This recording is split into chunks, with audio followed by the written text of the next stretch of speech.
Hi. Hi. So don't be shy. Who will be the first one to ask the question? I have a question about the music, because obviously there will be a lot of guitar in the story. And so how did you work on the music, on the soundtrack, on the even in animating the strings and stuff like that?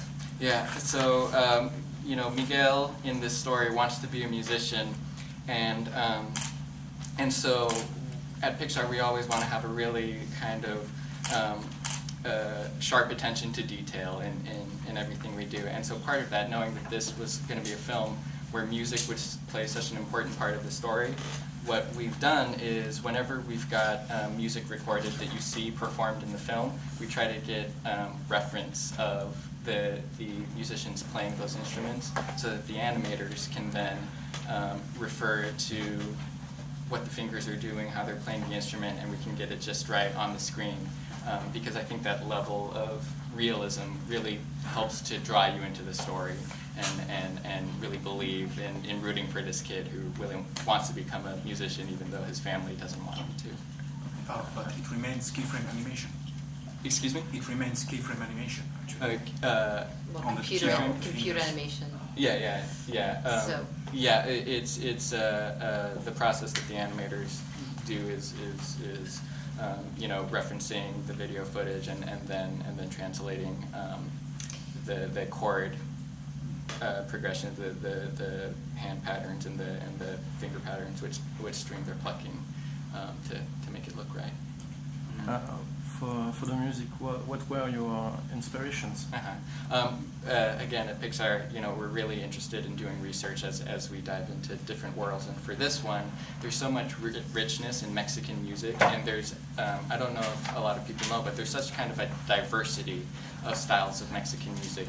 So we really wanted to lean into mariachi and banda and son jarocho. These are different styles that we wanted to use as to fill out the musical world of the film, and also to help inspire the original songs that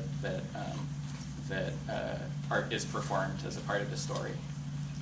Talking about animation, was it easier to animate skeletons? I mean, I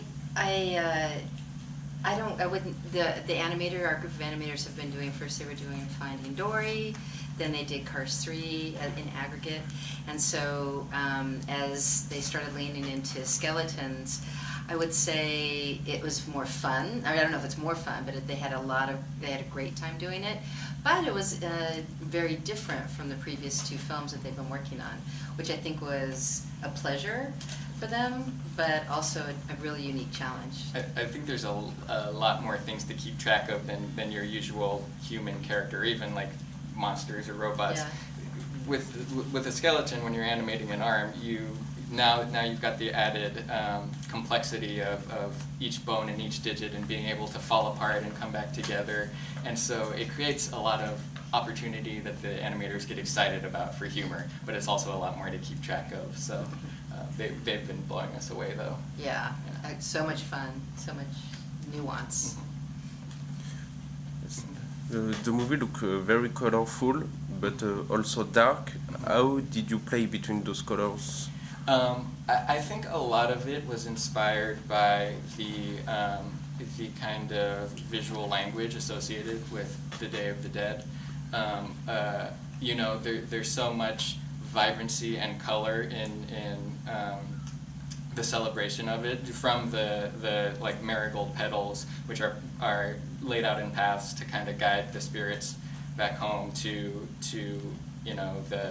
the outfits and the papel picado, which are these paper flags that are super colorful.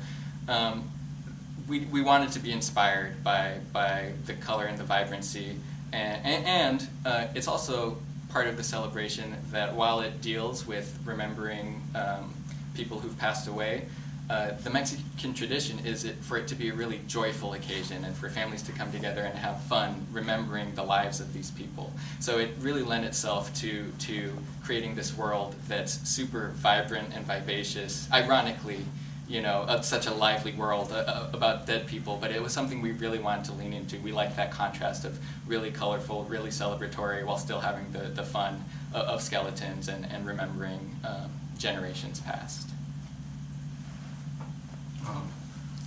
I hope you will be okay with that. I've got a question. Even if the stories are completely different, how eventually the release of the Book of Life affected the visual development of the Land of the Dead? Well, we think Book of Life is an awesome film, and we've since it has come out, we've met Jorge Gutierrez, and he's a super cool guy, and we love all the work that he's done. What we like about this film is that so much of it is rooted in the traditions of Dia de Muertos. So much of it kind of celebrates the setting of this Mexican town of Santa Cecilia, and then opens up the world into the Land of the Dead, where what we tried to do is find a lot of inspiration from just Spanish Mexican architecture, kind of the layering of the city and the merging of generations. So I think what we've come up with, we were curious to see the film to make sure we weren't doing too much overlap, besides it happening on the same holiday of Dia de Muertos. But I think what we've come up with is really kind of original and unique, and I think it's a fresh take that people will be really interested and engaged to check out. So we see this morning Car 3, which is very realistic, especially in the world, the environment. Will be Coco also realistic, especially for its human part, or not at all? I didn't fully hear the Oh, question. will Coco be in the same style as Cars, as realistic looking in the human part? Well, I think you saw. Did you see today our presentation? Yes. And so I think that it's gorgeous. We have a gorgeous renderer, and we have gorgeous sets, and it's got. I feel like Coco has this. The technology has lent itself to this beautiful visual complexity, but I like to see it as more of a hyper-realism. It's not realistic. It's pulling you into its own design language and its own world unto itself. Yeah, a lot of what we try to do is create characters that have the feeling of life and believability, so that when you're watching it, you're not thinking about the skin textures or the texture of the world. We want it to be immersive, so that you can really dive into the story and let the story carry you through it. So all of our design elements have been in an effort to get you to really feel like you're living in the world and go on this kind of adventure with Miguel. With Mexico, Pixar keeps exploring new countries and traditions, and that often remains unknown for a young public. So did you take it as a chance or a hard challenge? A chance or a challenge? To explain it to a young public. I always, to me, it always feels like a really great opportunity to fold the audience into this new world. So I was really excited, just coming from a Mexican background, to be able to find ways to bring any audience into this story. So a lot of that comes from leaning on this idea of we all come from a family, but we don't all necessarily feel like we fit in with our family.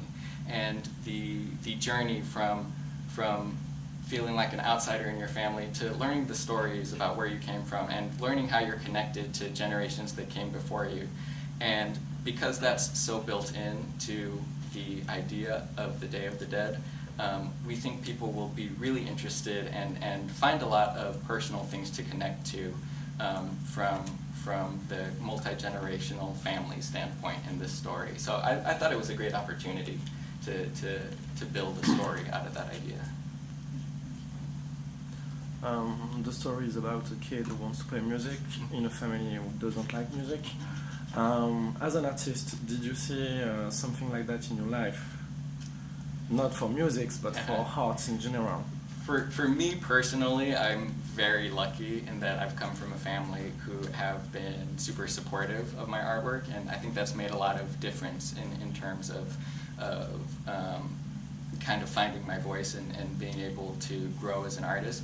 But a lot of story artists on our team, a lot of artists on our team have told the story as we've been developing the story of, yeah, I'm just like Miguel. I came from a family where I loved to do art, but it wasn't practical or it didn't kind of fit into the family dynamic. And it was really hard to kind of forge their own path and kind of like we say in the movie, to seize their moment. And I think that's something that a lot of people can relate to. I think when you see someone who has talent and a passion, you really want to root for them to follow their dream, but there can also be a lot of pressure because that's a scary thing, that's a risk. And so a lot of people, especially in our artistic community, have latched on to that idea and felt like this is a really compelling story and something that they've lived through. Yeah, a lot of people on our team and at the company found themselves in fulfilling their passion after they pursued other professional endeavors based on their family's deepest wishes that they be successful. And like nobody, it's such a luck of the draw in a certain kind of way that to be successful in the arts. And so there was a lot of people in our extended family at Pixar that could relate to this film. So. If I go to the cinema, I'd like to be blown away visually. Seeing your presentation, I was blown away by two things. The city looks amazing. It's unbelievable. You did it brilliantly in the trailer already. This moment when we just see it for a glimpse. Great, wonderful. And the other thing I liked very, very much was this television set. This going back into television, this DC Anas style thing. It looks fantastic. How did you come up with that? Thank you. That scene in particular, I was kind of inspired. When I was younger, I was really into animation, but I didn't have a lot of resources for knowing how it was done or what the process was. It was kind of a big mystery to me. But then when I got into high school, the Disney Channel in the United States started playing these old episodes of The Wonderful World of Disney. And every so often they would have an episode where Frank Thomas and Ollie Johnston, these great animators, they would do a little piece on them, and they were all in black and white, and they would be flipping through the papers, and you'd see drawing to drawing, and I would, but it wasn't a super great time slot. It was like at 4:30 in the morning, so I would wake up really early in the morning before school, and I would put in the videotape, and I would press record, hoping that there would be some segment on animation. And so when it would come on, it would just fill me with life, and I got so excited. And so in this film, when we knew we wanted to convey a kid who had a passion for music, and we didn't want to use, we wanted to be lyrical and artful about it, so we tried to do it with as few words as possible. And I think that it's such a special moment to see just the little secret things that you learn from this moment is he secretly recorded clips of his favorite, musician, Ernesto de la Cruz, and he's cut them together into this cut that speaks to him as an artist, and he's practiced his guitar after watching it over and over. And I think all those little personal details help to really connect an audience to that character and know how deep that passion runs because of all the effort that he's gone through to kind of create this altar and create this relationship with a guy who died, decades and decades before he was born. I think The Land of the Dead is this perfect marriage between Lee Unkrich and Harley Jessup, the production designer, and the technical appetite at our company, people wanting to really challenge themselves and do something really, really different. And I was inspired by Mexico City and all of the architecture that came out of Mexico. And how many lights are in The Land of the Dead? It's something to the tune of 6 million. But you know, everybody wants to keep pushing themselves at Pixar. We don't want to keep. We want to keep learning and trying to figure it out. And that was one of those ones that's definitely something that we pushed ourselves visually and technically, and a big brainchild of Lee Oakridge as well. Yeah, that's been his special project, is creating that world, and Yeah. it's as you see that so much of the film takes place there. We really try to make use of the beauty and just the sparkling nature of it, to where you're immersed in that beauty and the vibrancy of that world. The title of the movie is the name of the grandmother. Mm-hmm. Is it weird not weird, but appealing to name a movie after a secondary character? Mm-hmm. Is she secondary?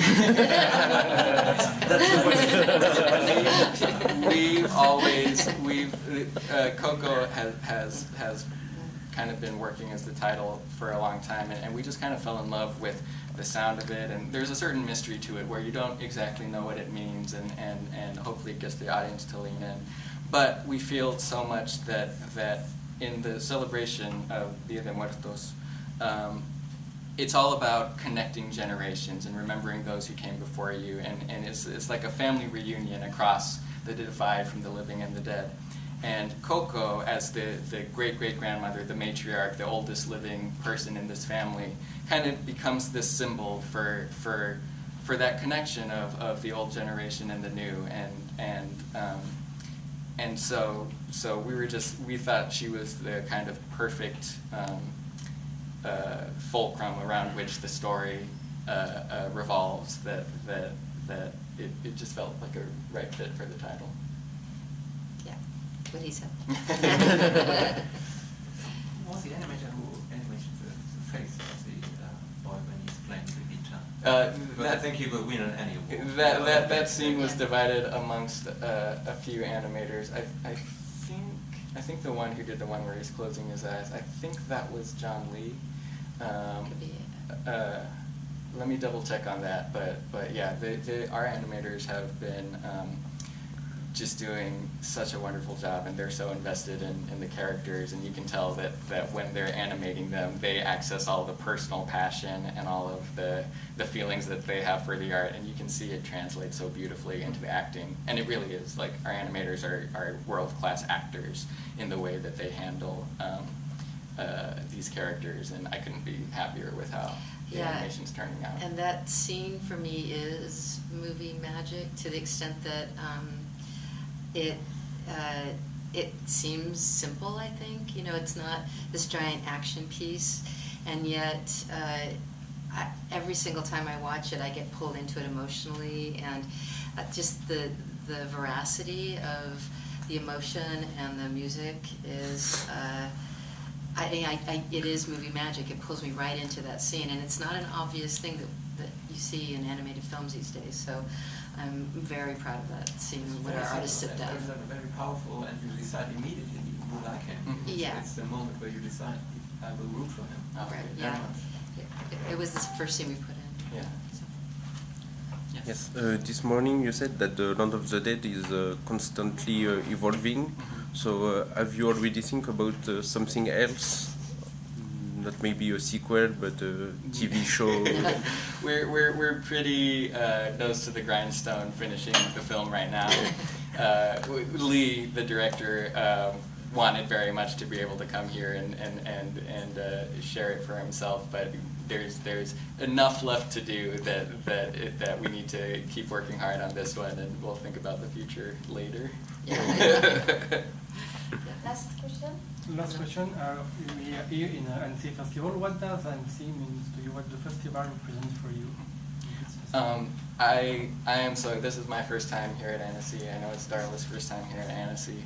I am so excited just from the warm welcome, and also just the idea of Annecy, which is a community of artists and animators who come together to just share in the joy and excitement and the community of animation. Like, it's always, animation has always been my home, just in terms of the ability to be imaginative and to create and meet other people and come together and make something really spectacular happen. So you see all of these shorts, you see all these films, and it's just such a celebration of the artistic spirit and the community of artists here.